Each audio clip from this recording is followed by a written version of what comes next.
দীর্ঘদিন ধরে সংস্কারের অভাবে চরম দুর্ভোগের শিকার হচ্ছেন শ্রীভূমির নিলামবাজার এলাকার অন্তর্গত বিলবাড়ি ও নতুন বাজার রোডের সাধারণ মানুষ। স্থানীয় জনগণের অভিযোগ, বিগত প্রায় ৫ থেকে ৭ বছর ধরে এই গুরুত্বপূর্ণ রাস্তাটি সম্পূর্ণ জরাজীর্ণ অবস্থায় পড়ে রয়েছে।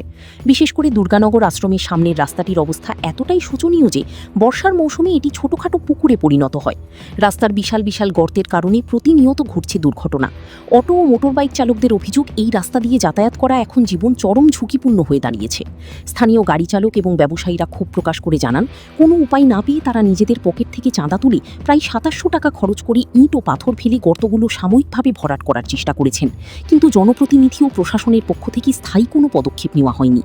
এলাকাবাসীর দাবি, তারা বারবার স্থানীয় এমএলএ, পঞ্চায়েত প্রেসিডেন্ট এবং মেম্বারদের কাছে এই রাস্তার দুরবস্থার কথা জানিয়েছেন, এমনকি মন্ত্রী বিধায়কের দ্বারস্থও হয়েছেন, কিন্তু আজ পর্যন্ত শুধু আশ্বাসই মিলেছে, কাজের কাজ কিছুই হয়নি। অবিলম্বে এই নিলামবাজার বিলবাড়ি নতুন বাজার সংযোগকারী রাস্তাটি স্থায়ীভাবে সংস্কার করে সাধারণ মানুষের দুর্ভোগের অবসান ঘটাতে প্রশাসনের প্রতি জোর দাবি জানিয়েছেন ভুক্তভোগী এলাকাবাসী।